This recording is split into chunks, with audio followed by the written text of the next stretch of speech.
এই যে note of dissent এবং এই যে জুলাই সনদ বাস্তবায়নের পথে কি কি বাধা থাকতে পারে, আমরা কেন তো শঙ্কিত, এবং যেটার জন্য আপনার পরবর্তী প্রশ্নটা হচ্ছে কমিশন কেন লাগবে।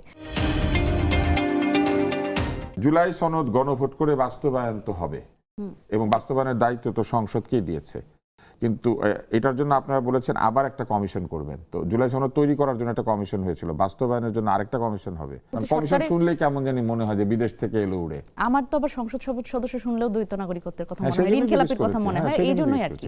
আপনারা তো দ্বৈত নাগরিকদের সংসদ সদস্য নির্বাচন করতে দিতে চান না, তাই না? আমিও চাই না, আমিও মনে করি আমার ওই জন্য সংসদ সদস্যের কথা মনে হলো, ঋণ খেলাপির কথা মনে হয়। তো এই জন্য কথা কমিশন এটা জিজ্ঞেস করেছে যে আপনারা যখন কমিশন করবেন তখন কি কেউ এরকম বসবেন না? না, আমরা যেরকম দ্বৈত নাগরিকত্ব সংসদে চাই না, সংসদে যেরকম ঋণ খেলাপি চাই না, সেরকম অবভিয়াসলি পরবর্তী সরকারের উপর এটা অনেক বেশি ডিপেন্ড করবে যে সেই সরকার আসলে কমিশন কাদের দিয়ে আসলে চালাতে চায়।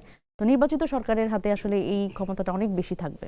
তো এটা তো আসলে পারপাসিভলি আসলে কেউ দ্বৈত নাগরিকত্বকে আমরা দায়িত্ব দিয়েছি এই সময়, ব্যাপারটাও তো এরকম না। কমিশনটা আপনাদেরই চাওয়া, জামাত ইসলাম বলে না অন্যরকম না, কমিশন দেখেন, কমিশনের ব্যাপারটা কিন্তু অন্যরকম।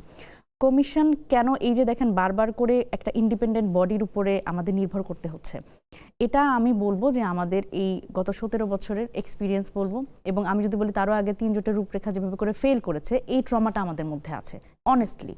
তো সেই জায়গা থেকে নতুন সংসদ তো আর সেই আস্থাহীনতার জায়গায় নাই, কারণ এই সংসদ তো আপনারাই, না এই যাদের উপর আস্থা আছে, তাদের কেন কমিশন লাগবে? না দেখেন, এই সংসদ তো শুধুমাত্র আমরাই না, দেখেন নির্বাচিত সরকার, আমি যদি বলি যে কিন্তু সবাই তো জুলাইয়ের পক্ষে, কিন্তু দেখেন আমরা যখন বিএনপির ইশতেহার দেখলাম, সেখানে কিন্তু আমরা অলরেডি দেখলাম যে একটা সেলফ কন্ট্রাডিক্টরি ব্যাপার। তারা কিন্তু জুলাই সনদ, আপনি এটা পয়েন্ট আউট করতে পারেন, আমি হয়তো মিস করে গেছি, আপনি বলেন কোথায় সেলফ কন্ট্রাডিকশন। আমি কন্ট্রাডিকশনটা আমি জাস্ট ইন্ডিপেন্ডেন্টলি বলছি, আপনি মানে জাস্ট কথার প্রসঙ্গে। সেটা হচ্ছে যে দেখেন জুলাই সনদে আমরা যেটা বললাম যে ভোটের অনুপাতে এটা উচ্চ কক্ষ হবে, কিন্তু সেখানে কিন্তু সেই জুলাই সনদে কিন্তু সবাই মানে খুবই আয়োজনের মাধ্যমে সিগনেচার করা হলো জুলাই সনদে, কিন্তু তারপরে আমরা দেখলাম বিএনপির ইশতেহারে সেটি তারা বলছে তারা আসন অনুপাতে করবে। এবং এখানে কিন্তু আমি একটু বলে নিই, সেটা হচ্ছে যে আমি যেটা দেখলাম সেটা হচ্ছে যে বিএনপির ইশতেহারে ঠিক তারা তাই দিয়েছে যেটা আসলে ঐকমত্য কমিশনে আমি সালাউদ্দিন ভাই যখন আসলে